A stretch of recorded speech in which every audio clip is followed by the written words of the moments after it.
Ensayo de placa Ensayo de directa. placa Ok, directa. vamos a esperar unos minuticos, ¿no? Que entren los demás clientes. Vale, ingeniero.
Buenas tardes, señores estudiantes. Vamos a comenzar la clase. ¿Cómo han estado?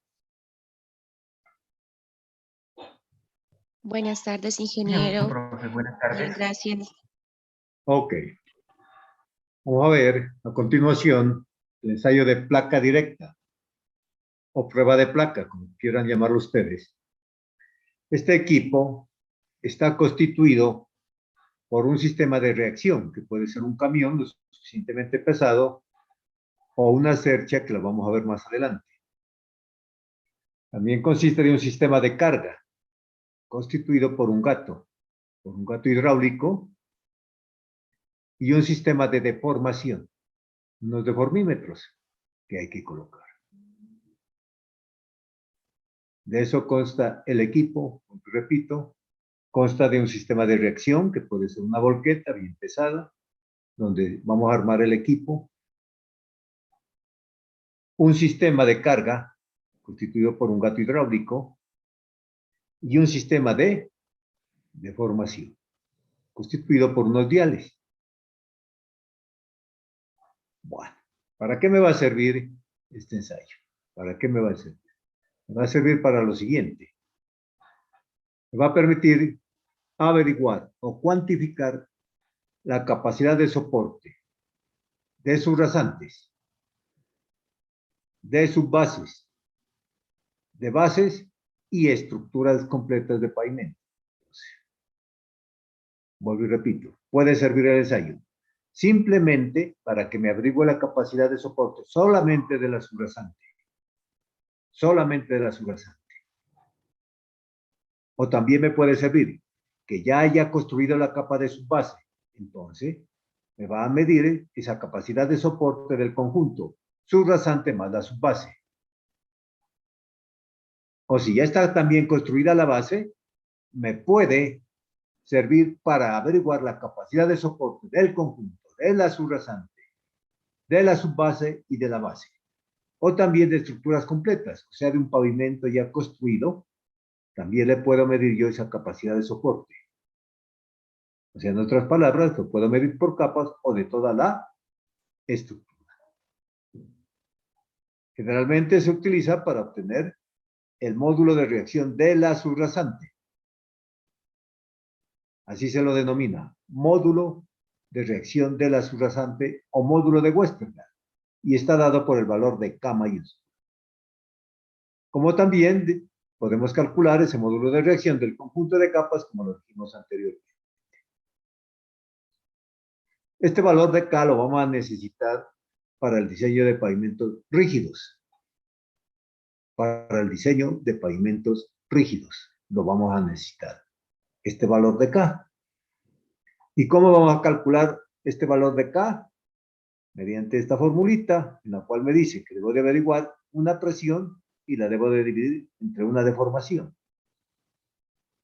Esa deformación ya está preestablecida. Para carreteras es de 0.2 pulgadas, para aeropuertos es de 0.5 pulgadas. Con una gráfica que saque en el laboratorio, entrando con este valor de esta deformación, yo averiguo la presión. La presión. Y obtenida la presión de la gráfica, puedo obtener el valor de K. Entonces, ¿cómo se define este valor de K? O módulo de Westergaard o módulo de reacción de la subrasante. Se define como la relación entre la presión que se transmite al suelo. Vamos a transmitir una presión al suelo. ¿A través de qué? De unas placas, como lo vamos a ver. Para que se produzca una deformación prefijada. ¿Cuál? Para carreteras 1.2 pulgadas o para aeropuertos 0.5 pulgadas. Esa es la definición del módulo de Westergaard o módulo de la subrasante. Este es el equipo, como les había indicado a ustedes. Les decía a ustedes que consta de un sistema de reacción. Podemos utilizar una volqueta, ¿verdad? Un camión. Lo suficientemente pesado para que cuando le esté dando carga, ¿verdad? Todo se vaya hacia el suelo y que no me levante el camión, que no vaya a levantar el camión. Ojo a eso. Sino que toda la presión que estoy ejerciendo acá, ¿verdad? Que toda la carga que estoy dando se vaya hacia el suelo para que me produzca una deformación. El otro sistema, ¿cuál es él? El de deformación. ¿En qué consiste? En colocar unos diales, unos deformímetros. Generalmente se colocan tres a 120 grados cada uno. O sea, uno aquí, a 120 el otro y a 120 el otro. Tres. Y el valor de la deformación será el promedio de los tres. Para que la presión que estoy mandando con el gato, ¿verdad?, hacia el suelo, para que se transmita de manera uniforme, colocamos estas placas metálicas. Para carretera se utiliza un diámetro de 12 pulgadas y para aeropuerto uno de 30 pulgadas. ¿Qué me representa esta área? Esta área me va a representar a mí el área de la impronta entre el neumático y el pavimento. Y se colocan varias, una encima de otra. Si aquí coloco la de 12, aquí colocaría la de 6. ¿Verdad? O sea, vamos disminuyendo de 6 en 6. ¿Con qué fin? Se colocan de manera piramidal con el fin de que esto sea bien rígido. Para que la deformación, para que la presión, perdón, sea lo suficientemente uniforme. Estas vigueticas que ven aquí, ¿verdad?, es simplemente para soportar los diales, para que hagan contacto con los diales. Que haga contacto este deformímetro, haga contacto el otro deformímetro y sucesivamente. Y están simplemente apoyadas, no reciben ninguna carga. Simplemente es permitir hacer la medición con los deformímetros. Entonces, ese es el equipo. Como se pueden dar cuenta ustedes, señores estudiantes, es un equipo, un ensayo bien harto, bien azaroso. Y por lo general costoso. Entonces, más bien, cuando se lo necesite y no se tiene el equipo, se lo saca con correlaciones con el valor del CBR, con el valor del CBR. Voy a presentar otra presentación de otro equipo. Este es el de la Universidad del Cauca. Es algo burdo.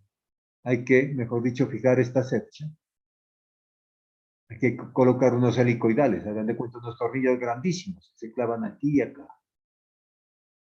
Y cuando se empieza a dar carga, ¿qué ocurre? Esto se levanta. De nada sirvió el equipo. De nada sirvió el equipo. Entonces, más práctico es el camioncito, ¿verdad? Que no se deje levantar. Para comenzar el ensayo, ¿qué es lo que toca hacer? Un hueco como el que ven ustedes aquí, que esté bien nivelado, y le coloca encima arena y cal para producir una cama, ¿verdad? Para que se asiente bien estas plaquitas, ¿no? Para que la presión sea uniforme.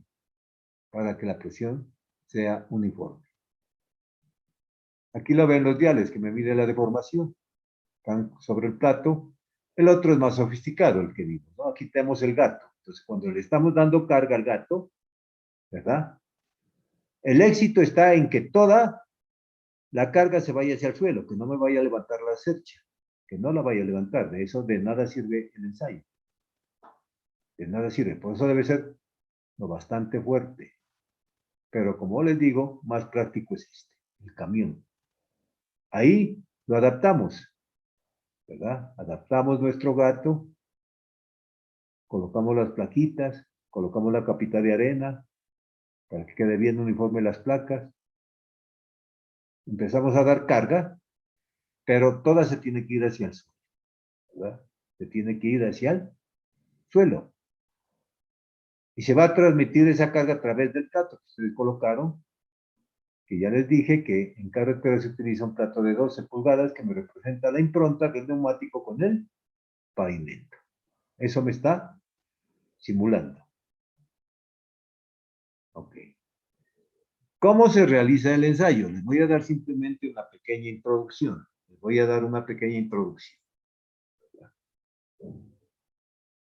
Hay que dar carga y descarga 10 veces. Empiezo a cargar, dele de carga, y esa presión se está mandando al suelo a través de la placa, hasta que produzca una cierta deformación, un cierto valor de deformación. Cuando se produce ese cierto valor de deformación, descargamos. O sea que el suelo se vuelve a recuperar. Esa sería, por decir, una carga. Hay que hacerlo 10 veces. Entonces, vuelvo a cargar otra vez, la segunda. Y cuando marque esa deformación que quiero, descargo.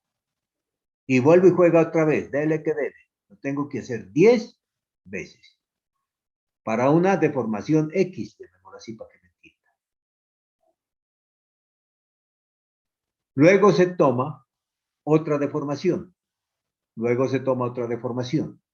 Y vuelve y juega, cargo, dele, hasta que produzca esa deformación Y, digamos. Y descargo. ¿Cuántas veces lo tengo que hacer? 10 veces. Cargue y descargue, ¿verdad? Luego tengo que tomar otra deformación Z. Le doy carga hasta que produzca esa deformación, descargo. Y vuelvo a cargar para la misma deformación que me produzca 10 veces. Cargue y descargue, cargue y descargue. Entonces el ensayo es bastante largo. ¿Por qué cargo y descargo? Se han de hacer la pregunta a ustedes. ¿Por qué cargo y descargo? Aquí se está simulando el paso de los vehículos. Cuando pasa un vehículo, ¿qué es lo que sucede? Con los ejes del vehículo. Carga y se fue, chao, descargó. Luego pasa otro, carga, se fue, chao, descargó. Eso es lo que está simulando, ¿verdad? El paso de los vehículos. El paso de los vehículos que cargan, se van y se descarga el suelo. Pasa otro, carga, se chao, dijo, y descarga. Eso es lo que está simulando. Eso es lo que está simulando. Entonces, el valor de K que vamos a sacar, ¿cómo lo definimos? Ese valor de K viene definido como la presión, ¿verdad? O sea, la carga que se transmite a través de la placa para producir una presión determinada para que produzca una deformación predeterminada. ¿Cuál es la deformación predeterminada? Esta. Para carreteras, 0.2 pulgadas. Entonces, el valor de K lo definimos como la relación entre la presión que se transmite al suelo a través de una placa para que se produzca una deformación prefijada, en este caso. Entonces me falta encontrar es el valor de P, el de la presión. Entonces vamos a utilizar los valores, les decía a ustedes que hay que cargarlo y descargarlo para las diferentes deformaciones 10 veces. Para hacer la gráfica se toma la deformación de la décima repetición. La de la décima repetición. La de la décima repetición. Ojo a eso, ¿verdad? Y eso nos va a permitir hacer una gráfica. Esta. Donde tenemos valores de carga versus deformación. Se ha dibujado para 3 deformaciones diferentes. No les quiero decir cuál es esa deformación para no confundirlos. Tomen simplemente el ensayo como algo general, ¿no? Como algo general. Pero son deformaciones de la décima repetición. De la décima repetición. Trazo la curva. Y una vez que la obtenga, voy para 0.2 pulgadas y averiguo la presión. Este valorcito de presión, ¿verdad? Tengo la carga total, la divido entre el área del plato, obtengo la presión y con esa forma puedo obtener yo el valor de K. ¿Alguna pregunta hasta aquí? Algo que no haya quedado claro.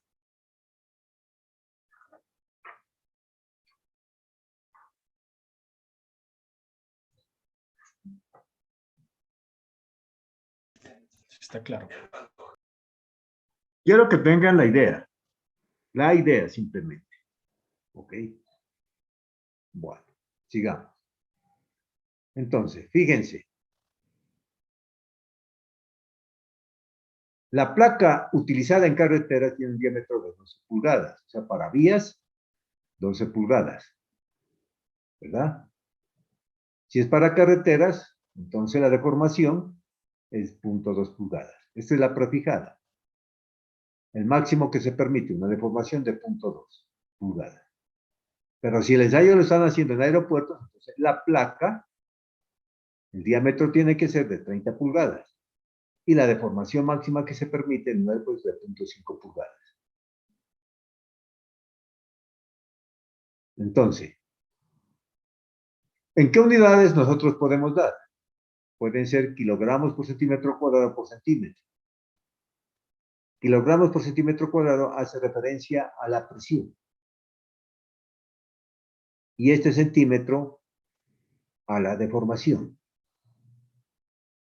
O puede venir expresado que en libras por pulgada cuadrada sobre pulgada. Entonces, este hace referencia a la presión y esta la pulgada.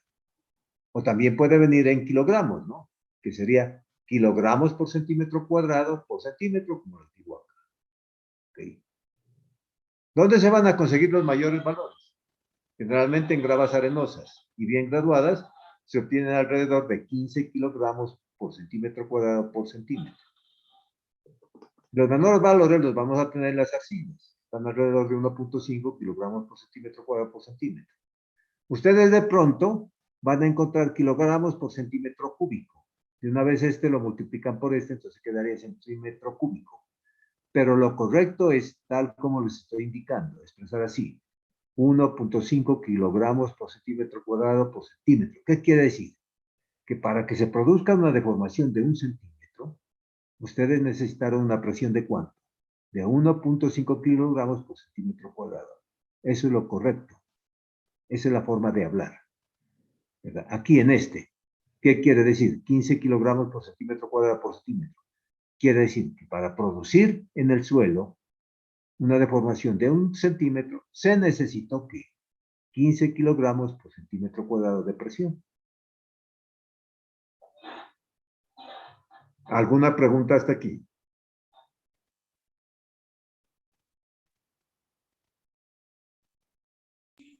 Está claro, profe. Este ensayo, o este valor del módulo K, ¿verdad? Se lo utiliza en pavimentos rígidos. En pavimentos rígidos. Pero ¿qué sucede? Debido al costo y lo azaroso de hacer ese ensayo, ¿entiende? Entonces, se lo saca por correlación con el CBR. Indudablemente que van a haber errores, ¿no? Siempre en toda correlación hay errores, ¿no? Uno se puede equivocar mucho utilizando una correlación.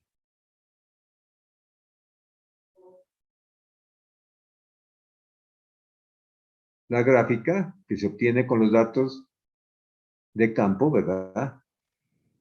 Y vuelvo y repito, entramos con la deformación prefijada y encuentro la carga y la divido entre el diámetro del plato y obtengo la presión. Y esa la divido entre 0.2.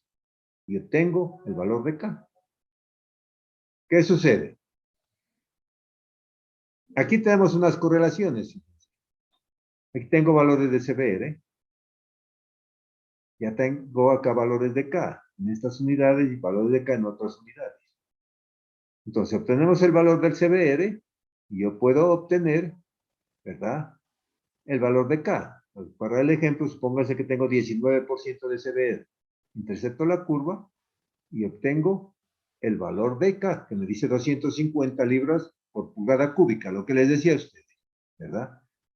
Colocan de una vez, multiplican, pero lo correcto es que diga libras por pulgada cuadrada por libra. Perdón, por pulgada. Entonces, ¿qué quiere decir? Que se necesitaron 250 libras por pulgada cuadrada para producir en el suelo una deformación de 1 pulgada. Acá sería este valor de acá. Este valor, ¿verdad? En kilogramos por centímetro cúbico. Vuelvo y repito, sería kilogramos centímetro cuadrado por centímetro. Y esta sería la presión necesaria en kilogramos por centímetro cuadrado para producir una deformación de 1 centímetro. Aquí tenemos otras que dan. Esto sí que no me gusta, menos. Fíjense que en base a la clasificación del suelo, aquí tenemos clasificaciones del suelo, podemos correlacionar el valor de K y el valor del CBE. Pero fíjense, este rango tan berraco que hay. Vean para este tipo de suelo. Para este tipo de suelos, ¿qué valor tomo? Si estoy correlacionando para sacar el CBR, ¿cuál tomo? Vean. La locura, hay mucho. Lo mismo el valor de K, ¿verdad? Hay muchos valores. Este sería para acá y este sería para el CBR. ¿Cuál tomo? Entonces, esto en base a la clasificación es para darse una somera idea nomás. ¿Qué valor de CBR puede tener y qué valor de K? Una somera. Porque el rango es muy amplio. ¿Cuál toma?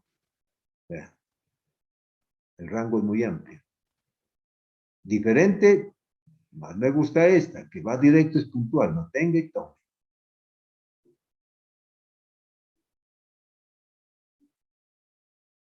Ok, hay otras tablitas. Entonces, entra con el valor del CBR y me da el valor del K. Y si el CBR es del 2%, el K es este valor. Y así sucesivamente. Acá las unidades están en megapascales por metro. De la surrasante. Espera. Aquí hay otra gráfica para bases granulares. ¿Verdad? ¿Qué ocurre? Que en pavimentos rígidos se necesita el K del conjunto. Del conjunto. ¿Qué conjunto? Surrasante más subbase. Ojo a lo que voy a decir. En pavimentos rígidos se necesita el K del conjunto. ¿De qué conjunto? De la subrasante más la subbase. Ustedes posiblemente puedan hacer el de la subrasante, más no del conjunto porque no está construido todavía el pavimento, no han construido la capa de subbase. Al no estar construida la capa de subbase, ¿cómo lo encontrarían? ¿Verdad? ¿Cómo lo encontrarían? Con la ayuda de esta gráfica. Entonces, ¿saben? Se dan un espesor de subbase, entran con el K de la subrasante, ese sí lo encuentran con el ensayo, con el K de la subrasante, ubican un espesor de subbase, supongamos que sea 10, y obtienen el K del conjunto. El K del conjunto. Ese valor me representaría que si ustedes construyen la subbase y le hacen el ensayo de placa encima de la subbase, ese sería el valor que les da. Ese sería el valor que les da, pero como no tienen construida la subbase todavía, toca sacarlo con estas gráficas o con tablas. Esto siempre y cuando sea subbases granulares, porque hay otras, se utilizan suelo cemento y necesitan el K del conjunto, o sea, de la subrasante más el de la subbase, entonces utilizan otra gráfica.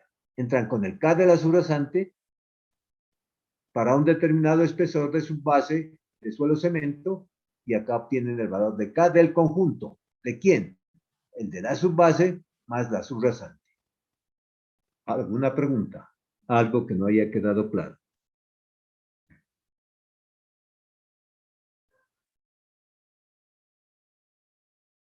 Entonces pregunto, el ensayo de placa directa o de carga directa o prueba de placa, como quieran llamarlo, ¿qué mide? ¿Qué valor mide?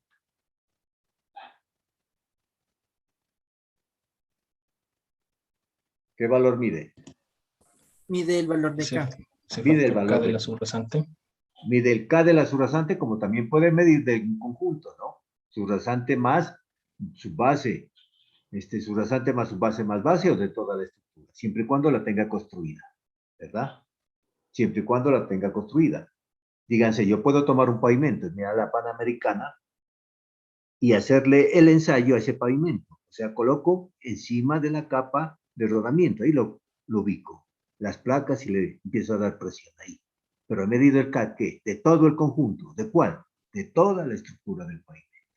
De toda la estructura del pavimento. Si quisiera medir simplemente solo el de la subrasante, ese pavimento de la Panamericana, ¿qué tendría que ser? Una pique, ¿verdad? Una pique y llegar hasta la subrasante y ahí poner los platos. Y ahí, ¿verdad? Empezar a hacer el ensayo ahí. Los platos asentados sobre la subrasante. Si quisiera medir el conjunto de la subrasante más la subbase, al pavimento de la Panamericana, hago la pique y llego hasta la subbase y ahí pongo el plato y le hago el ensayo. Entonces estoy midiendo del conjunto y así sucesivamente, de lo que yo quiera. Pero ¿qué sucede? Vamos a suponer que simplemente está la subrasante. Simplemente está la subrasante, entonces le hago el ensayo a la rasante. Pero como me pide el conjunto de la subrasante más el de la subbase, ¿qué tengo que hacer? Como no he construido todavía la subbase, tengo que sacarlo por medio de gráficas, dándome un espesor de subbase. O si quisiera simularlo en la subrasante, entonces tendría que construir un tramo corto de subbase, ponerlo en las mismas condiciones que va a estar en la vía cuando construya el pavimento y encima coloco el ensayo, coloco las placas y lo haría ya directamente, pero he construido una parte de subbase. Eso lleva en gustos. ¿Alguna pregunta? Algo que no esté claro. Ingeniero, una pregunta. Sí. Bueno, si se sabe que este es un ensayo simplemente para estimación del CBR y se sabe que es No, costoso. no, no, no, no, no, no, no, no, no. Este ensayo es para averiguar el K, el módulo de reacción de la subrasante. El CBR lo hace con otros ensayos que le expliqué. Sí, ingeniero, Lo que le pero quiero decir es que con el CBR, usted puede obviarse este ensayo azaroso y por medio de correlación sacar el valor de K. Eso le quiero decir. ya entiendo, porque yo pensé Por que eso era utiliza estas gráficas. Por eso pensé que era al utiliza, contrario. ya, aquí tiene valores de CBR. Valores de CBR y va a averiguar K. Entonces entra con el valor del CBR en esta correlación, en esta curvita, y obtiene el valor de K. Y lo mismo, hay tablas. Fíjese, vea. Entra con el valor del CBR y obtiene el K. Entra con el CBR y obtiene el K. Pero es muy peligroso, pero muchas veces hay necesidad de utilizarlas, porque ¿de dónde se cobre? De lo que tenga, Ya entiendo, de ingeniero. lo que tenga. Y lo mismo para el conjunto de la subbase más la base, perdón, la subrasante más la subbase. ¿No? Utiliza esta, si es de suelo cemento o es granular, ¿no? Como quiera. Eso le permite, ¿no? ¿Alguna otra pregunta?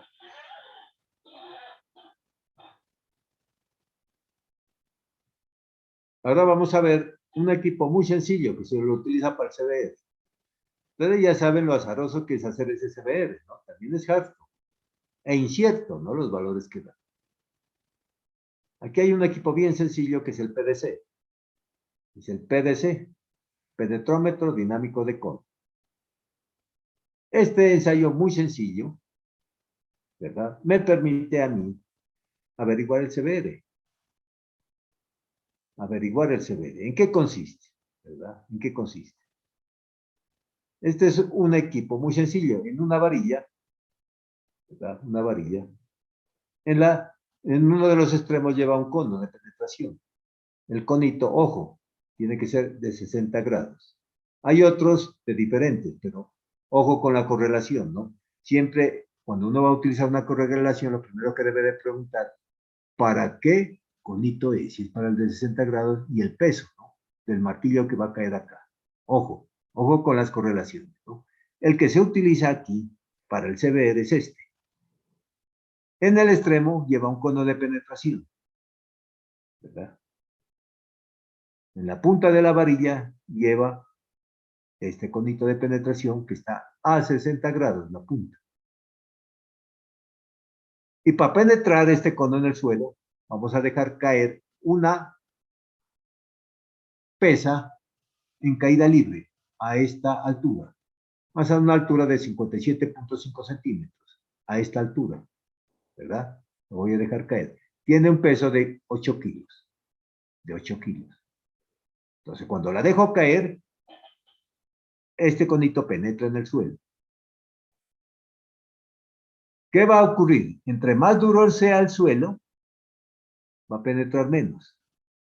Entre más blando, va a penetrar más.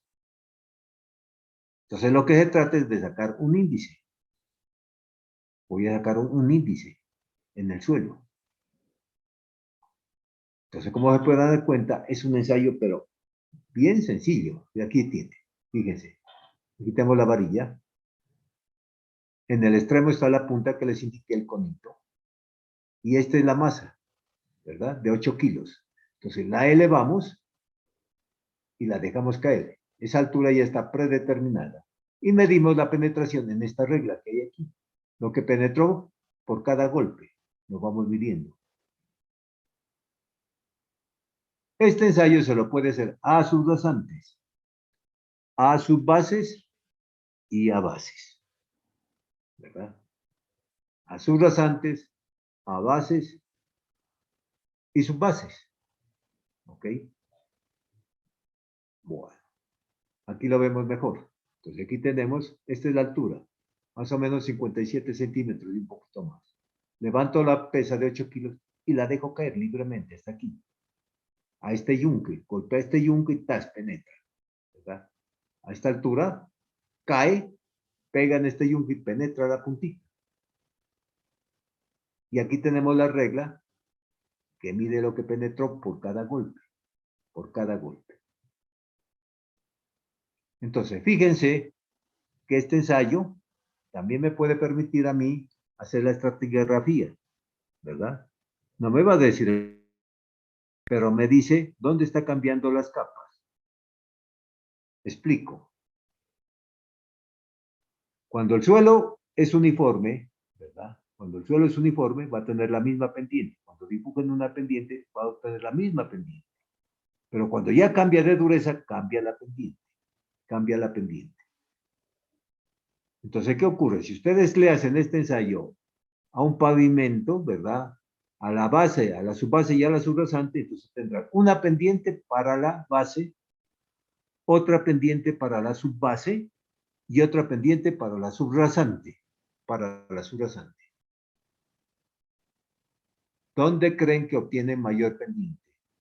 ¿En la subrasante o en la subbase? ¿Y dónde creen que tiene mayor pendiente? ¿En la subbase o en la base?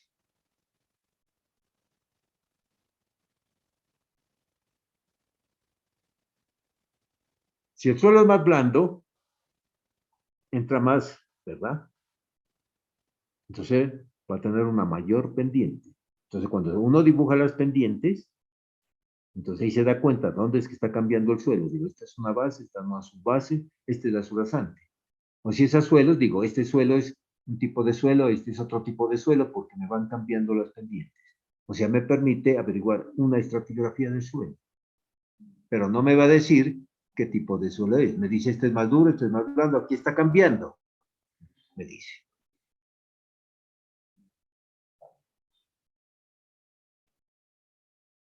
Aquí hay diferentes correlaciones de varios estudiosos, ¿no? A uno le da por aquí la recta, a otro le da por acá. Entonces, ¿qué se hace? Se trata de averiguar un índice PDC que se llama un número dinámico. Entro con ese valor, intercepto la curva y obtengo el valor del CBR. Si no quiero utilizar la gráfica, utilizo una fórmula como lo van a ver más adelante. Entonces, lo que les quiero decir a ustedes, que no hay una única fórmula. O sea, hay que hacer la correlación con sus propios suelos, los que tiene uno, ¿verdad? Los que tiene uno. Entonces, aquí vean, fíjense. Aquí da una fórmula, vean. Aquí da otra fórmula. Para Colombia, ya se han hecho investigaciones, entonces para suelos tropicales, esta es la fórmula. 567, número dinámico, elevado a la menos 1.4.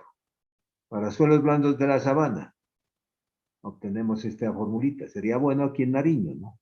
Encontrar, hacer una correlación. Entonces, ¿qué es este DN? Este es el número dinámico, o sea, los milímetros que penetra por golpe. Eso es lo que toca averiguar en el laboratorio. En el laboratorio. Aquí lo tenéis ya en resumen, ¿no? El conito, 60 grados, ¿verdad? Lleva en la punta. La varilla no hace rozamiento con el suelo, pues, simplemente hace rozamiento con el suelo en la punta, ¿no? Aquí tengo la masa de 8 kilos que cae sobre una altura ya predeterminada. Entonces, ¿qué es lo que hacen muchos? Ojo, que van correlación tras correlación. Sacan el CBR con el PDC. Y luego con ese CBR sacan K. Imagínense el error que se puede cometer. Los dejo para que se lo ideen nomás. O sea, van correlación tras correlación.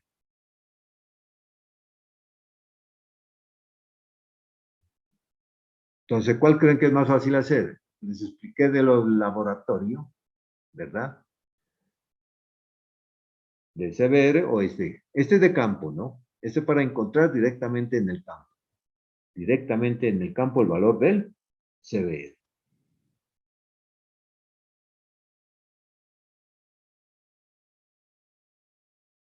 O sea que ustedes están construyendo sus capas, le están averiguando el CBR, el cual están obteniendo.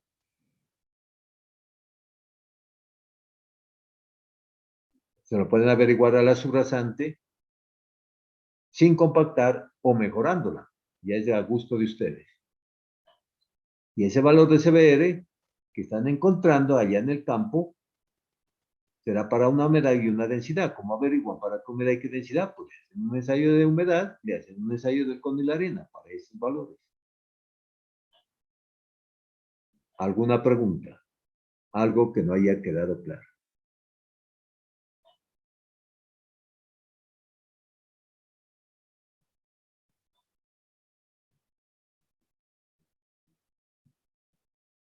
Otro que se utiliza mucho en pavimentos, y esto es la última guaracha, módulos resilientes. Averiguar módulos resilientes. Este módulo resiliente está relacionado con los módulos de elasticidad, deformación o rigidez, como quieran llamarlos. Pero no hay que confundir. Uno muchas veces cree que cuando calcula módulo resiliente está midiendo una resistencia. No. No le da medidas de resistencia. Simplemente un módulo donde está relacionando ¿qué? Está relacionando un esfuerzo y una deformación. Este equipo es un triaxial dinámico. Es muy costoso. Vale alrededor ahorita mismo de unos 450 millones. Estoy tratando a ver si me lo da la universidad. 450 millones. Para calcular módulos resilientes de quién? De las subrasantes, de las subbases, de los materiales de subbases, de los materiales de base y de los concretos asfálticos. Porque un diseño, se van a dar cuenta ustedes, se hace en base a módulos dinámicos. Entonces necesitamos calcular el módulo dinámico, más bien conocido como dos módulos resilientes de la subrasante, el módulo dinámico de la subbase, el módulo dinámico de la base y el módulo dinámico de la mezcla. Como no tenemos este equipo, toca sacarlo por correlaciones, utilizando unas fórmulas que más adelante les enseñaré.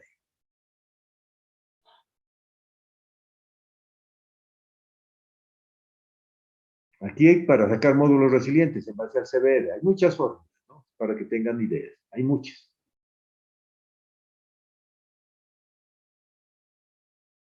Yo puedo entrando con el valor del CBR, encontrar el módulo dinámico de sus rasantes, de sus bases, de mezclas. Pero hay que tener mucho cuidado, ¿no? Con estas correlaciones. ¿Cuál se toma? ¿Cuál se toma? ¿Alguna pregunta? O sea, aquí tenemos el resumen de lo que les he explicado, ¿verdad? Tenemos el CBR. Entonces tenemos varios tipos de CBR. El CBR de laboratorio. En el CBR de laboratorio se encuentra el método 1 y el método 2. Recordándoles un poquito, el método 1 para los materiales de base y subbase. El método 2 para los suelos de subrasante. Eso en el laboratorio. Y tenemos también CBR con muestras inalteradas y también tenemos CBR de campo. Aquí tenemos el PDC, el penetrómetro dinámico de cono, que me permite de una manera rápida y sencilla obtener valores de CBR. En campo, ¿no? En campo. Para esa humedad y esa densidad que hay en el campo. Aquí les está indicando el CBR de campo. El CBR de campo. Acá tenemos el ensayo de placa.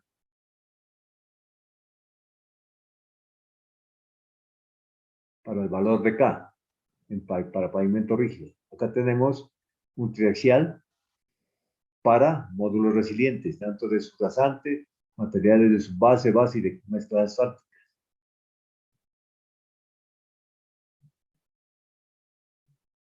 Y acá tenemos un equipo muy sofisticado, ¿verdad? Que también me permite obtener valores de módulo.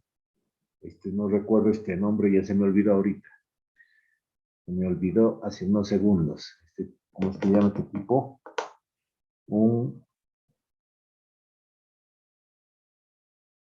Bueno, se me olvidó. Ya la edad ya me está afectando.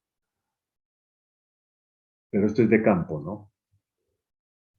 Y me permite calcular módulos, vean. De la subrasante, aquí hay una estructura dibujada de un pavimento. Subrasante, subbase, base y capa de rodamiento. Y de una vez saca todos. Son equipos, mejor dicho, ya de punta, ¿no? De última tecnología.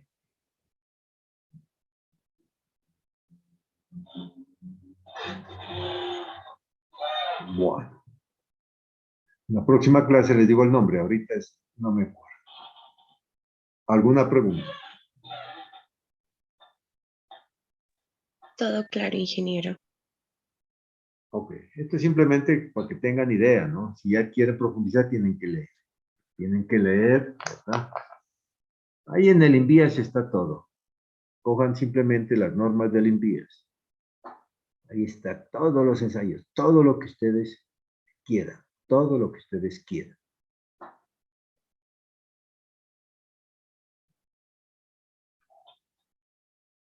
Bueno, vamos a otro pequeño tema. Es importantísimo hacer un estudio de estabilidad volumétrica de la subrasante. Importante.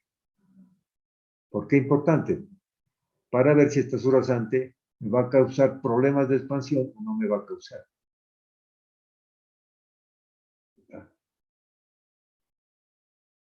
Aquí vemos los efectos que puede sufrir un suelo expansivo.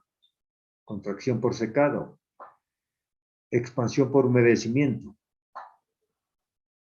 Desarrolla presiones de expansión en los suelos confinados, en que se restringe la expansión. Disminuye la resistencia al esfuerzo cortante y de la capacidad de carga. ¿Por consecuencia de qué? De la expansión. Por consecuencia de la expansión. Por eso cuando les explicaba a ustedes el CBR, en el método 2, lo primero que averiguábamos era si había o no había problemas de expansión.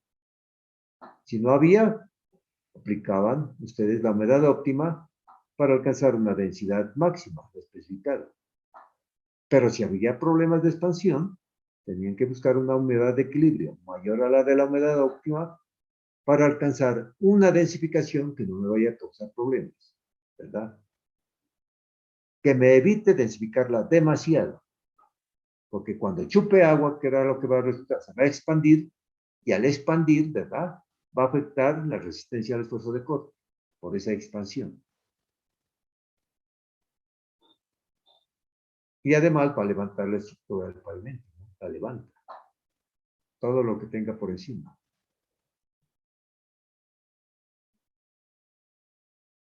Bueno, aquí hay varios criterios, ¿no? Seguramente ustedes en su mecánica de suelos ya lo vieron. Varios criterios para averiguar la expansión de los suelos.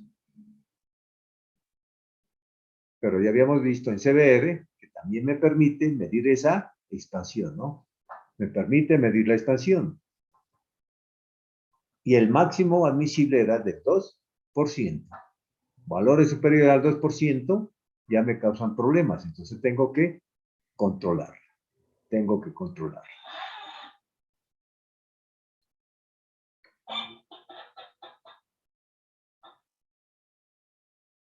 Bueno. Vamos a pasar a otro tema. No. Aquí hay un resumen, ¿no? Hay un resumen de lo que se hace, ¿no? Para estudios preliminares, ¿verdad? Hay que hacer estudios preliminares, exploración de campo, unos sondeos, unos ensayos de laboratorio como humedad, límite líquido, límite plástico, índice de contracción. Hay que clasificar el suelo, hay que sacar unos perfiles de humedad, unos perfiles de límite de consistencia, unos perfiles de índice de contracción. Entonces, referencia a todo lo que vieron ustedes en suelo, ¿no? Entonces, aquí les da más o menos un diagramita de los pasos que hay que seguir. Aquí está más claro. Cuando sacan las unidades homogéneas de diseño, ¿qué hay que hacerle a cada unidad homogénea de diseño? En primer lugar, toca decir en qué abscisa está la unidad de diseño, de tal kilómetro, tal kilómetro. Hacer una clasificación de suelos desurasantes, las dos clasificaciones que se utilizan, la de la ASTO y la unificada. ¿Verdad? Sacar una humedad natural, un límite líquido, un límite plástico, un índice de plasticidad, un índice de consistencia. Como se sacan varios valores del sondeo, entonces hay que sacar un promedio. Promedio, promedio, promedio, promedio. Luego sacamos el CBR de la unidad homogénea de diseño, ya les enseñé. Si tienen varios, pues ya aplican el método del Instituto del Asfalto. Con el CBR ustedes pueden sacar por correlación módulo de resiliencia o el valor de K, pueden sacar. Con estos valores, hay unas tablas que les dicen en qué categoría está su rasante, para que me entiendan, si es buena, mala, regular, etcétera, etcétera.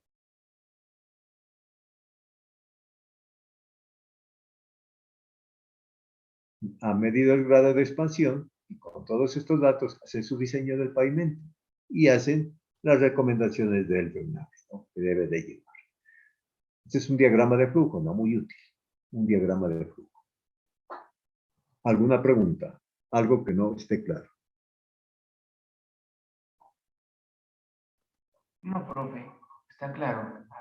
Bueno, a ver si me permiten entrar a otro capítulo. Entonces voy a dejar de compartir esto. Voy a entrar. Me esperan unos minuticos.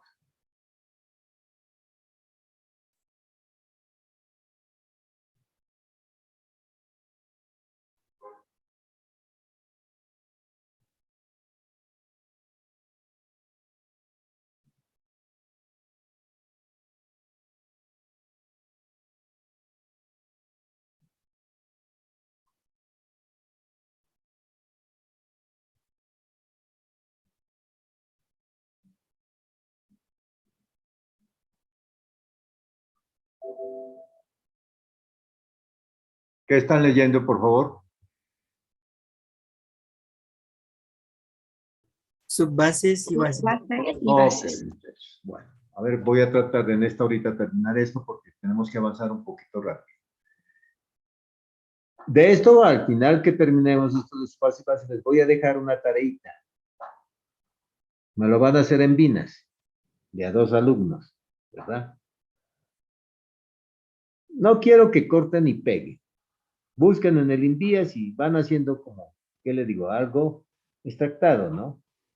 Un resumen de lo que es, de qué, en qué consisten las bases, subbases, cuáles son sus granulometrías, los ensayos que hay que hacer, qué controles hay que hacer, cuáles son las especificaciones de densidad, cómo las obtiene.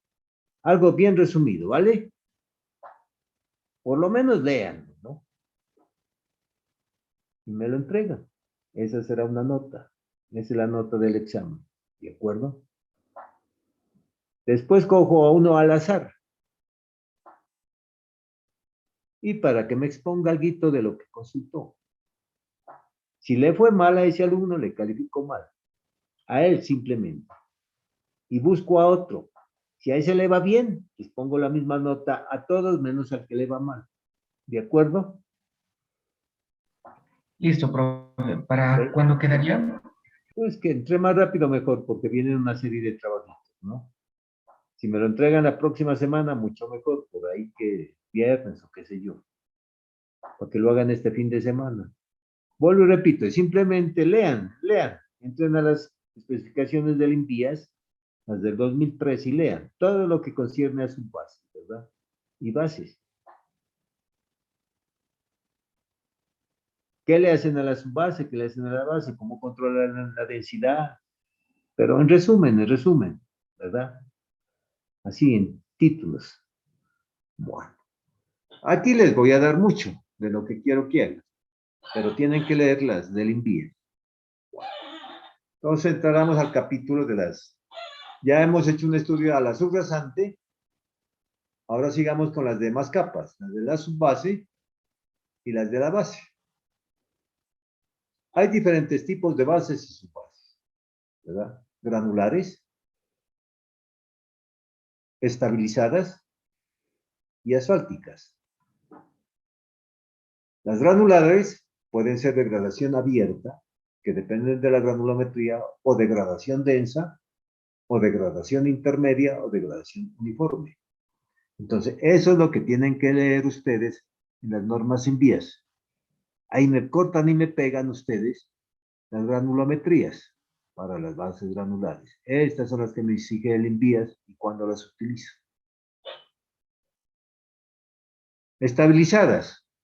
¿Cuándo voy a estabilizar? Cuando ese material del sitio no es bueno.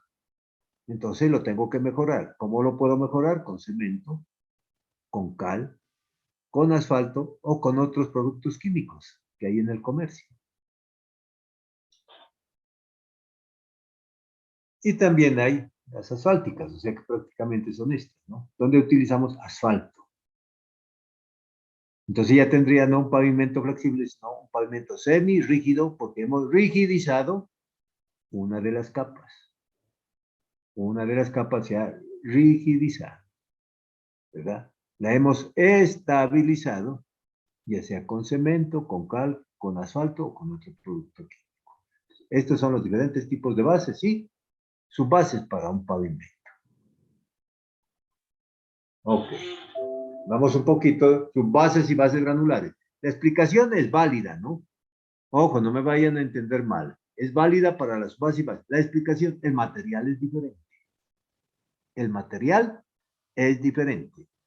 Tendré que utilizar un material mejor para ¿quién? Para la base, porque es la que recibe la mayor cantidad de esfuerzos, que la subbase. Entonces aquí estamos viendo nosotros un material de base que debe de cumplir con ciertas especificaciones. ¿Cuáles? Las que diga el INVIES. Entonces ahí me colocan las especificaciones del INVIES, ¿verdad? ¿Qué control tiene que hacerle a este material de base? ¿Y qué control deben de hacerle al de su base? Indudablemente les va a exigir mayor especificación en el material de base que en el de la subbase. Bueno, vamos a ver los materiales que pueden utilizar ustedes. Pueden utilizar agregados naturales. Agregados naturales.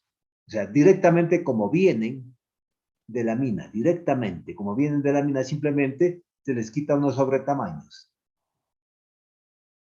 ¿Verdad? Este material, ¿dónde lo utilizarían? ¿En la subbase o en la base? Así directamente de la mina, simplemente quitamos unos sobretamaños. ¿Dónde lo utilizan? En la subbase, profe. A la subbase, porque no lo han procesado. El de la base necesita un procesamiento. Esto es lo que se conoce con el nombre de recebo. O sea, cuando ustedes escuchen recebo, ese recebo o recebera, que es la cantera, es para utilizarlo como material de subbase o afirmado.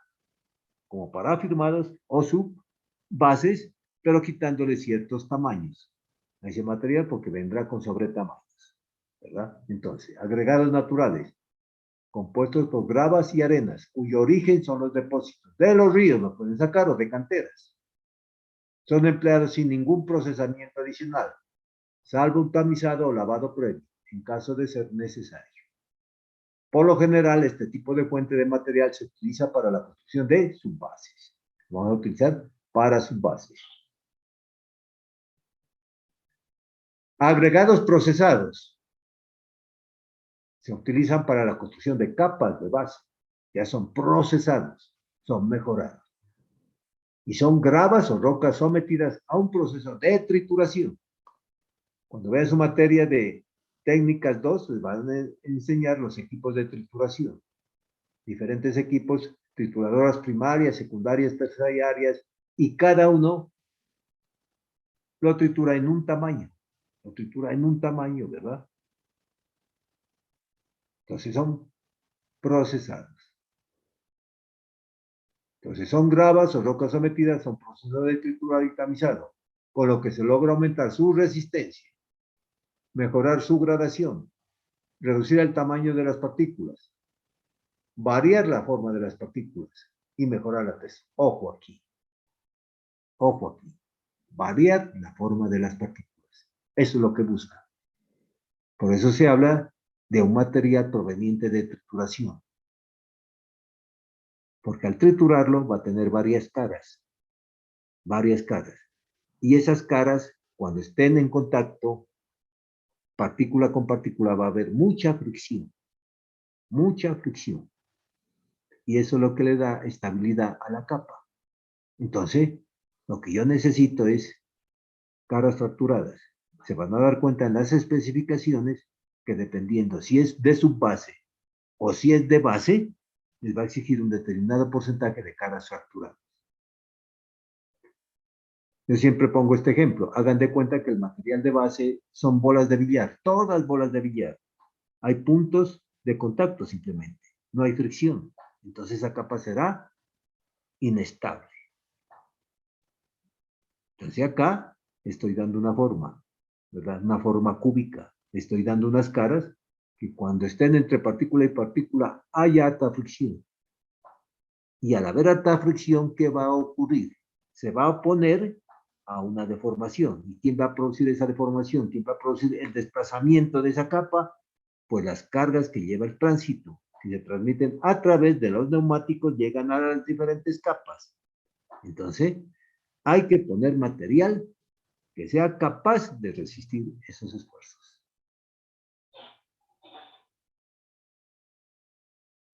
Agregados estabilizados. ¿Cuándo los vamos a utilizar? Cuando los materiales locales no son buenos, ¿verdad? Que me resulta demasiado costoso traerlos de otro lado y que quiero utilizar los locales, entonces hay que mejorarlos. Hay que mejorarlos. ¿Cómo? Pues de acuerdo al tipo de suelo, le puedo echar cemento, le puedo echar cal, le puedo echar emulsión asfáltica. Aquí el ejemplo que les traigo está utilizando cemento Portland. Eso hay que calcular la cantidad de cemento.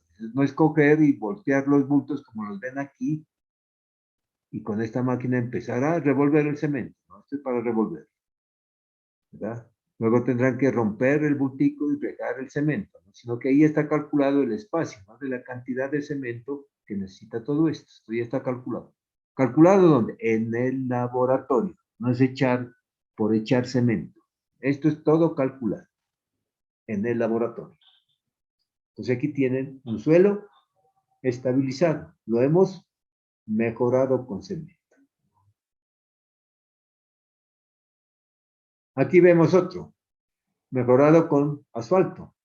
Cojo ese material malo y le echo asfalto. Entonces, hemos estabilizado ese material con asfalto.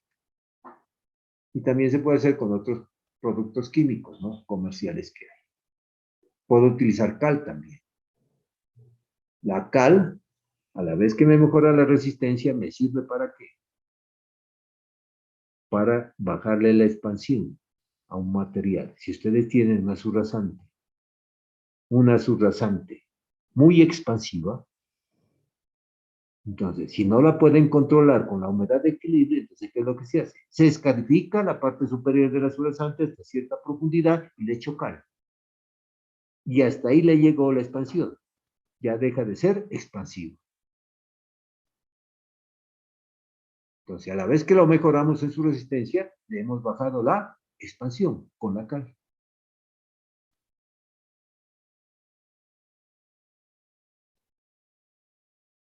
Y hay otros agregados artificiales o sintéticos, ¿no?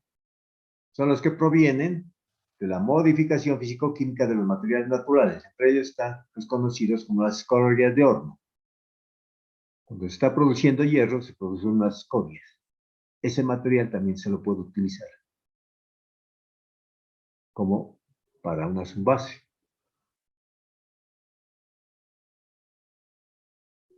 Veamos, esto ya lo vieron ustedes en su materia de materiales de construcción. Vamos a hacer simplemente un recorderis hacia la ligera. Esto tienen que leerlo ustedes en sus especificaciones de vías. También tiene que aparecer en el informe. ¿Ok?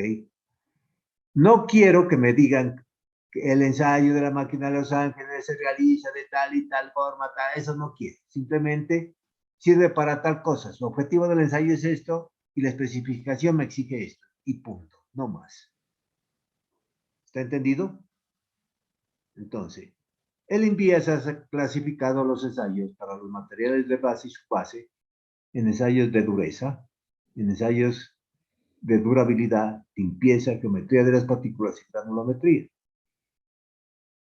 Veamos cuáles son los de dureza, los de durabilidad, los de limpieza, etcétera, etcétera. Los de dureza tenemos desgaste en la máquina de Los Ángeles, desgaste con el equipo micro de Valve, evaluación de la resistencia mecánica por el método del 10% de finos, contenido de perrones de arcilla y partículas deleznables. ¿Qué es lo que quiero? Lean, vuelvan a repasar. Lean en qué consiste cada ensayo, lo repasan, pero no me echen toda esa cháchara, ¿no?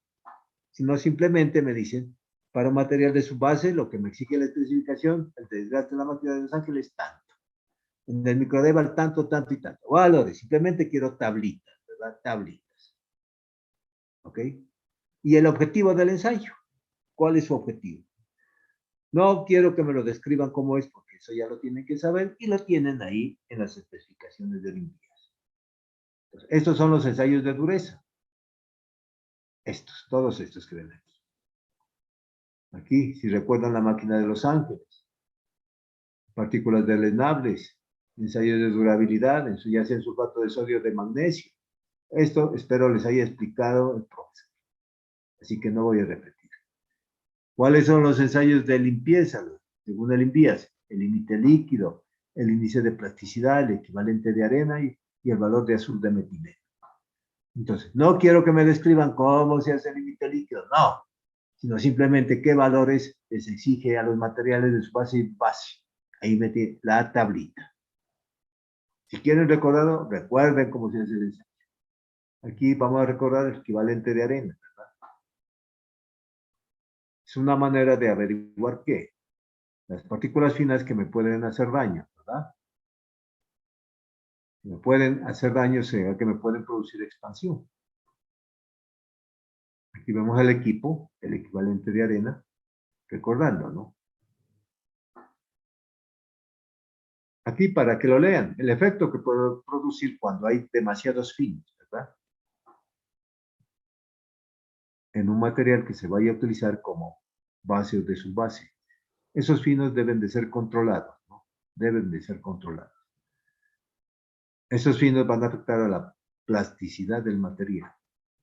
La plasticidad de la fracción ligante de los materiales tiene un efecto importante sobre la estabilidad de las capas granulares, en especial cuando se disminuye el efecto friccionante entre las partículas, ¿verdad? Ni tan, hay un dicho que dice, ni tanto que queme al santo, ni mucho que no lo alumbre, ¿no? Se necesitan finos, claro, para que le dé plasticidad, pero no demasiados, porque puede causar problemas, ¿no? ¿Verdad? Aquí tendríamos gráficamente sin finos, pocos finos y muchos finos, ¿no? Cuando hay muchos finos ya empieza a separar las partículas, ya le empieza a quitar el rozamiento, ¿no?, a las partículas.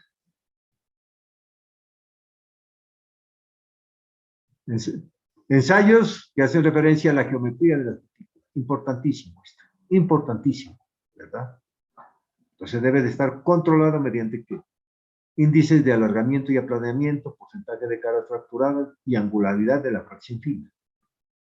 Entonces, no quiero que me describan cómo se hace el ensayo, sino los valores, lo que les exige la especificación.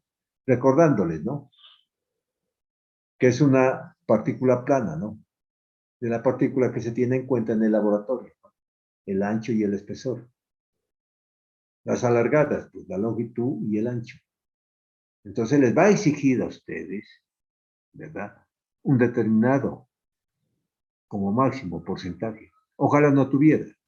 ¿Qué pasa si tenemos nosotros agregados en forma de agujas y muy planas?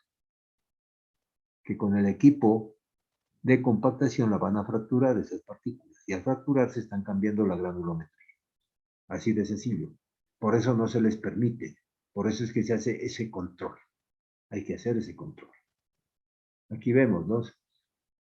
Si ven este aparatico en el laboratorio, ¿verdad? Entonces, a mí no me conviene este tipo de partículas. Pasa el equipo de compactación, la parte. Al partirse, ¿qué? Cambia la granulometría.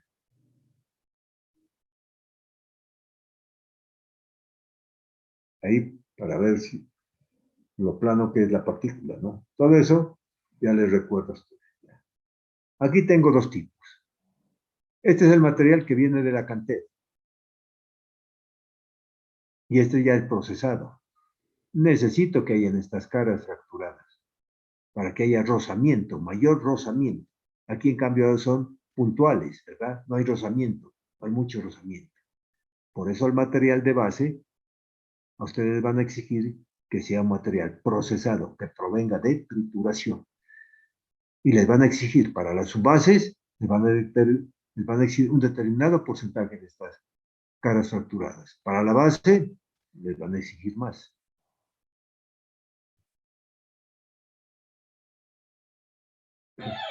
Entonces, vean, aquí está el efecto de las caras fracturadas.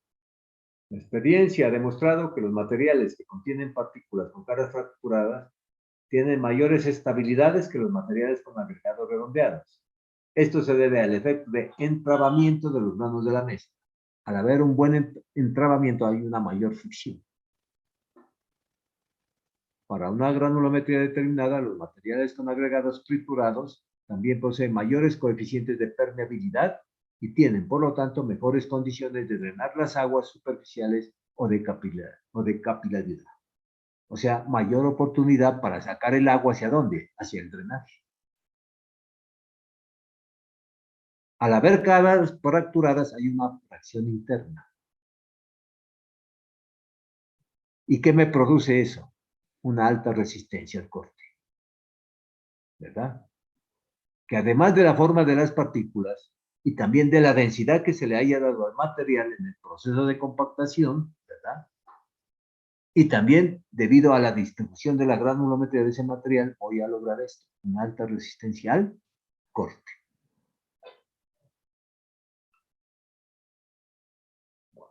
Aquí ven, este de pronto no les explicaron a ustedes. Este para solos finos. Averigua la angularidad de la fracción fina. Angularidad de la fracción fina. ¿Cómo lo averigua? Averiguando la cantidad de vacíos que tiene acá. Entonces se toma un molde más o menos de 100 centímetros cúbicos, se deja caer la arena, el material fino, ¿verdad? Y le averiguo el porcentaje de vacíos. De acuerdo a ese porcentaje de vacíos me doy cuenta si tiene gran angularidad o poca angularidad. Así, indirectamente, con el porcentaje de vacíos. Entonces, arenas naturales típicamente están alrededor del menor al 45% de vacíos y arenas rosadas será mayor del 42%. Entonces, esto también les va a exigir la especificación para los agregados finos, ¿verdad? También les va a exigir cierta angularidad que tenga el agregado para que haya mayor fricción, mayor rozamiento, pero la vamos a medir de una manera indirecta, ¿cómo? Averiguando los vacíos con este ensayito, ¿verdad?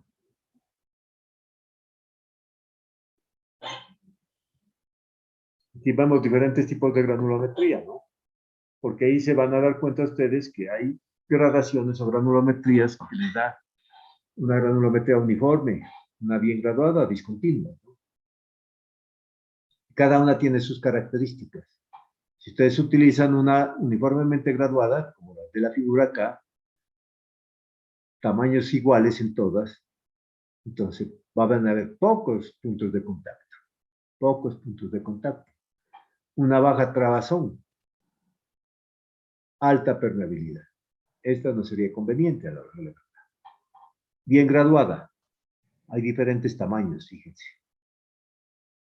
Entonces va a haber una buena trabazón, pero también va a disminuir un poco la permeabilidad, ¿no? Porque se necesita que fluya el agua, que no se quede estancada, que fluya el agua ¿hacia dónde? Hacia el drenaje.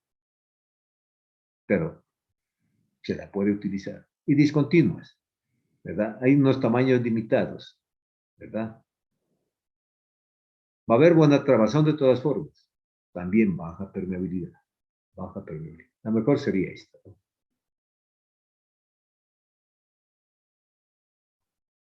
Bueno. ¿Qué pasa si utilizan ustedes granulometrías muy abiertas? ¿Qué pasa?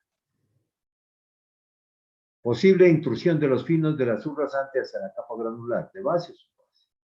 En este caso, como después de la subrasante viene la subbase, entonces, ¿qué pasa? Si utilizan ustedes una granulometría en la subbase muy abierta, y si la subrasante tiene hartos finos, se van a meter los finos. Y al meterse los finos de la subrasante en el material de subbase, la va a contaminar. Va a contaminar el material de subbase. Entonces, para que no se contamine, ¿qué hay que hacer? Si obtengo subrasantes muy finas, recomiendan colocar un espesor entre 5 y 10 centímetros de arena. Y encima ya va el de la subbase. Pero hoy en día, para evitarse esta capa de arena, ¿qué es lo que se coloca encima? Un geotextil. Se reemplaza la capa de arena más bien por un geotextil. Ese geotextil impide que cuando suban los finos de la subrasante traten de pasar hacia la subbase, no le permite ese paso. No me permite la contaminación del material de subbase.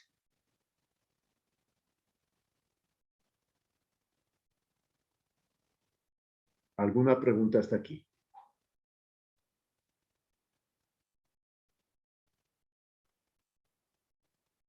Lo que se vio anteriormente era para un pavimento flexible. Ahora veamos para los pavimentos rígidos.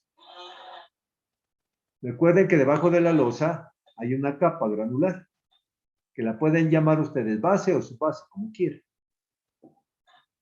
Como quieran llamarla. Ya les había explicado, ¿no? Base, ¿por qué se la llama? Porque debajo de la capa de rodamiento sigue la capa. Entonces la llamarían base. Pero si la miran de abajo hacia arriba, después de la subrasante está la misma capa, entonces la llamarían subbase. Entonces, por eso no vamos a pelear. Llámenla como quieran, base o subbase. ¿Y para qué se usa la base o subbase? Para evitar el fenómeno de bombeo. ¿Qué es el fenómeno de bombeo? El fenómeno de bombeo es la expulsión de agua y suelo fino, ¿verdad? Cuando las juntas están abiertas, no están selladas, entonces se mete el agua. Se mete el agua. Cuando pasan los vehículos, cuando pasan los ejes de los vehículos, se produce, hagan de cuenta, nada más y nada menos como una bomba, como si estuvieran bombeando, por eso se llama bombeo. ¿Y qué es el bombeo? La expulsión sale por aquí, debido a esa presión grandísima que se ejerce aquí, sale el agua arrastrando el suelo fino. ¿Cuál suelo fino? El de la subrasante, ¿verdad? Produciendo esta caverna. Entonces la losa queda trabajando en voladizo. Luego pasan los vehículos, se va a romper por aquí, por el voladizo. No tiene en qué asentarse, porque se salió el material, para que me entiendan. Entonces, para evitar este fenómeno de bombeo, es lo que se utiliza la subbase, o base, como quieran llamarlo. Además de sellar las juntas. Bueno, ¿cuáles son los requisitos? Estos requisitos, léanlo ustedes, ¿no? De pronto aquí cambian un poco, porque aquí son tomados del ICPC, del Instituto de Cemento, ¿no? ¿Cuándo se va a presentar el fenómeno de bombeo? Entonces aquí dice, cuando la subrasante debe tener suficiente cantidad de finos que puedan entrar en suspensión en el agua. Porcentaje pasa también número 200 mayor del 45 y un índice de plasticidad mayor de 6. Ahí se va a producir fenómenos de bombeo. Entonces hay que evitarlo con la subbase. Exista agua libre bajo la losa o que la subrasante esté saturada. Se tenga alta frecuencia de vehículos, mayor a 200 vehículos diarios, ¿verdad? Entonces, si veo estas cualquiera de estas, entonces hay que colocarle su base para evitar el fenómeno de bombeo. De lo contrario, no. De lo contrario, no. Pero por lo general sí se le coloca, ¿no? Por factor miedo. En términos generales, cuando las condiciones de tránsito y subrasantes no dan lugar al fenómeno de bombeo, la experiencia ha demostrado que los pavimentos sin su base se comportan bien, ¿verdad? Porque en la subrasante no hay fines. Entonces se puede obviar la subbase. Se la puede obviar.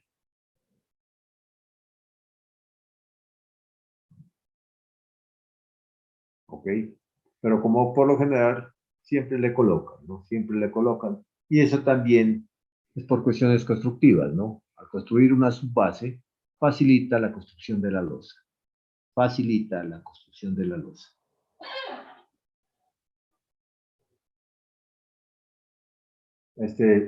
Bases para pavimentos de adoquines de concreto, tomadas del ICPC también.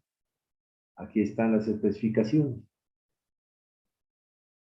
Aquí también están espesores que recomienda de base su base dependiendo del CBR. Si es menor, el CBR de 6% de la subrasante, entonces se dice utilice 15 centímetros de base. Si es mayor a 6, utilice 10. Por ahí van a oscilar los espesores de la base, por lo general. Y eso es lo que hay que cumplir en los materiales, las especificaciones. En cuanto a CBR, en cuanto a límite líquido, límite plástico, tamaño máximo, etcétera, etcétera.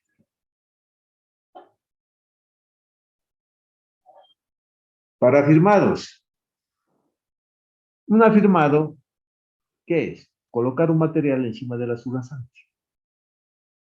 O sea que la subrasante la está mejorando. No compactando la subrasante, sino que la mejora colocando un material encima. ¿Verdad? Entonces he conformado prácticamente a la hora de la verdad una capa subrasante, pero con un afirmado. Con un afirmado.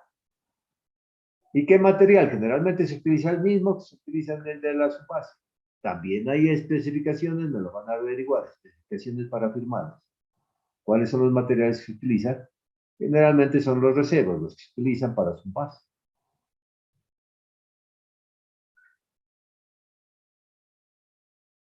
Bueno, ¿cómo se construye? ¿Cómo se construye una base granular? Entonces, los pasos que hay que seguir son esos: acopio de materiales, mezclado de materiales, humedecimiento, distribución, construcción de bermas, compactación, perfilado y compactación final. Esos son los pasos a seguir, ¿verdad? Entonces, hay que acopiar el material. Hay que calcular, ¿verdad? ¿A qué distancia se colocan estos montoncitos? Para que con la máquina no me dé mucho trabajo, ¿verdad? Al extender en el espesor adecuado y compactado me quede el de diseño. Entonces hay que calcular más o menos a qué distancia voy acopiando los materiales. Para que me dé menos trabajo en la motoniveladora. Entonces, esta es la motoniveladora, ya les explicarán en su materia de construcciones viales. Esta es la que se utiliza para regar el material y devolverlo. Esta es la motoniveladora, tiene una cuchilla. Bueno, eso lo explicará más adelante. Al material, ya lo saben ustedes, al de su base y al de base, ¿qué tienen que hacer? Llevarlo a la humedad óptima, ¿verdad? Para obtener una densidad especificada. Entonces, de este material, tuvieron que haber llevado al laboratorio para que le saque la curva Proctor. Con la curva Proctor obtienen la humedad óptima. Ese valor se lo tienen que dar a este material en el campo. Y luego hacer un ensayo del cono y la arena y averiguar el porcentaje de compactación y ese averiguarlo con la especificación. Me van a averiguar cómo se hace el control de la densidad. ¿Cómo se lo hace? Hay tres formas de hacerlo, ¿verdad? Eso lo van a leer y me lo van a explicar. Aquí ven, ¿verdad? Entonces, está la motonivela trabajando, atrás va el compactador, Este material ya debe de tener la humedad óptima, digamos, alrededor de la óptima. Aquí habrá un equipo de topógrafos, un equipo de topografía, ¿no? Para los niveles, ¿no? Para ir constatando los niveles. Un equipo de topografía. Luego viene la construcción de bermas, luego viene la compactación, ¿verdad? Se utiliza un compactador vibratorio. Las primeras pasadas sin vibración, después con vibración. Entonces hay que buscar el mejor equipo a este material granular. Y el mejor equipo es el de vibración. Entonces, granular. Entonces, ¿cómo se compacta? De los extremos hacia el centro. De los extremos hacia el centro. Del extremo hacia el centro. Y siempre traslapando la mitad del cilindro. Siempre traslapando la mitad del cilindro. Entonces, tendrán que hacer un trámite de prueba para averiguar qué número de pasadas hay que darle para alcanzar la densidad máxima, ¿verdad? Entonces, un trámite de prueba. ¿Con cuántas pasadas logró el porcentaje de compactación mínimo exigido? Luego la máquina perfila, ¿no? Empieza a perfilar con esta cuchilla para llevarlo al espesor de diseño. Si me dice la capa que son 50 centímetros, compactadas, entonces tiene que ser 50 centímetros. Por eso les digo, ¿quién se encarga? Esta máquina y el equipo de topografía. Va midiendo los niveles, va nivelando. Le va diciendo si alcanzó o no alcanza. Pregunto. Ya saben que una estructura de pavimento está constituida por varias capas. La más típica es base y capa de rodamiento.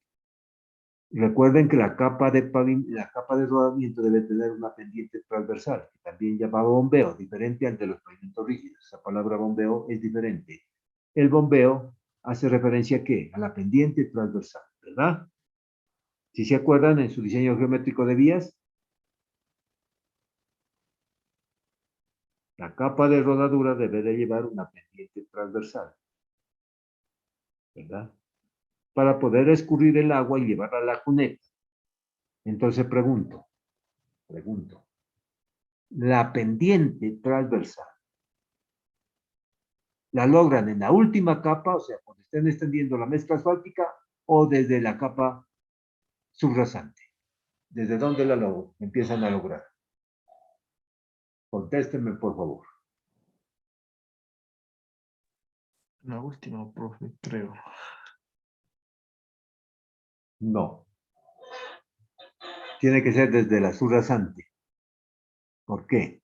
Si usted logra la pendiente desde la subrasante, esa pendiente transversal, cuando esté construyendo la capa de subbase y la capa de base, usted va con espesores uniformes. Si usted va, haga de cuenta, esta es la subrasante, y coloca la subbase sin pendiente, la capa de base sin pendiente, y luego en la capa de rodamiento le va a dar la pendiente, hay un exceso de material, lo cual perjudica al contratista. Porque en la parte superior, para alcanzar esa pendiente, tiene que poner más material, que es un material costoso. Entonces, la pendiente transversal hay que lograrla, hay que darla desde la subrasante. Entonces, esta máquina, lo primero que tiene que hacer es darle la pendiente a la subrasante, la pendiente transversal, de acuerdo a especificaciones, y luego empezar a construir la subbase, luego la base y luego la capa de rodamiento. Con eso, ¿qué ha logrado? Tener el mismo espesor en toda la sección transversal de la subbase, de la base y de la capa de rodamiento. Y nunca hacerlo en la última capa, nunca. Porque eso ya va al bolsillo del constructor. Porque tiene que utilizar más material en el centro para lograr la pendiente. Y es un material costoso, mezcla asfáltica. Ingeniero, y yo Sí. creo que también habría una razón también de hacerlo desde la subrasante, y es porque también a la hora de diseñarla tiene que hacer algunos cortes o rellenos. Entonces, la maquinaria al utilizar en ese momento también tendría que hacer mayor esfuerzo si no lo diseña desde ese momento. El Pues, diseño tiene que ser desde el diseño, como usted dice. Usted va a diseñar, cuando diseñe la estructura del pavimento, le va a dar pendiente a la subrasante. Le va a dar una pendiente desde allá, desde su diseño viene desde allá dándole las pendientes. Está exigiendo pendientes. Es para evitar el sobrecosto en la última capa. Entonces, al darle la pendiente desde la subrasante, cuando esté construyendo usted las demás capas, como la subbase, la base, usted tiene transversalmente el mismo espesor. Siempre el mismo espesor. ¿De acuerdo?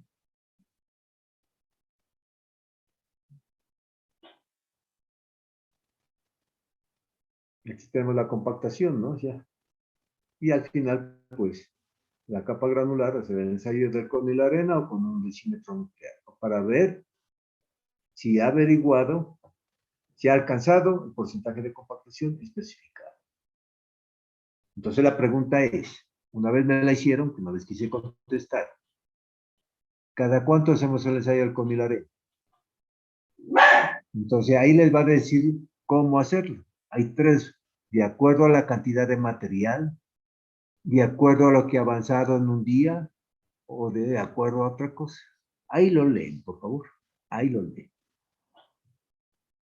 ¿Alguna pregunta hasta aquí?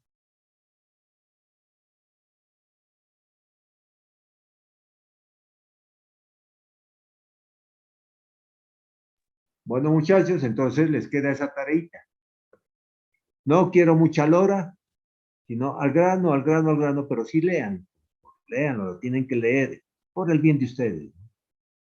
Es para que aprendan ustedes. Y me van haciendo resúmenes así corticos, entre parejas. Y me lo entreguen. ¿De acuerdo, muchachos? Ingeniero, entonces quedaría para de hoy en 8. Sí. Listo. Dejámoslo, sí. Entre más rápido, mejor. Se libran ustedes. Se libran ustedes. ¿Ok? No olviden la lista de los alumnos que quieren hacer los laboratorios, ¿no? Para ir cogiendo turno, no con el laboratorista. Profe, yo creo que ya estamos. Ya, envíemela, por favor, entonces. Envíemela al WhatsApp. Dígale al ¿Empezar representante. cuándo sería? Disculpe, profe. ¿Cómo? ¿Empezar cuándo sería? Pues eso depende de la disponibilidad de Gustavo. Tengo que hablar con él. Porque... Y la otra, pues que todos se pongan de acuerdo, porque ahí van a haber problemas, ¿no? En los horarios de ustedes. Igual no somos muchos. Vale, gracias, profe. Entonces sería bueno de que hablen con Gustavo. Yo ya hablo con él y hablen ustedes también, porque ustedes son las que le dicen el horario, ¿verdad? Bueno, profe, Pero gracias. envíeme la lista, por favor. Ingeniero, yo ahí tenía una propuesta, no sé si se la podría realizar, y es que si se podría hacer los laboratorios unificados, ¿Cómo? es decir, laboratorios unificados, es decir, no solamente dedicarse en 1 hora o 2 horas a un solo laboratorio, sino también poder hacer otros. Como quieran. Eso ya lo pactan con Gustavo. Listo, Eso ingeniero. ya, eso Entonces, ya es con Gustavo. Y también doy la posibilidad para aquel que no pueda recibirlo de asistente en los siguientes semestres, cuando quiera.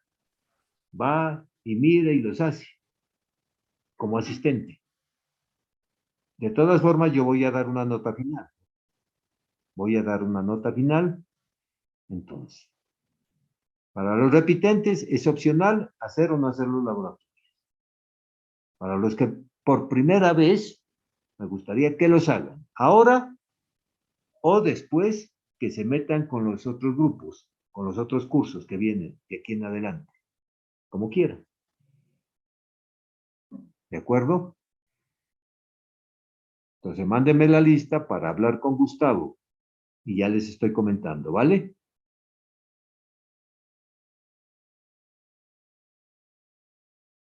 ¿De acuerdo? listo, profe. Muchas gracias. Bueno, entonces hemos terminado la clase, los espero el día viernes. Muchas gracias por su asistencia. Que tengan un feliz resto de día. Hasta luego. Gracias, profe. Gracias. Hasta luego. Hasta luego.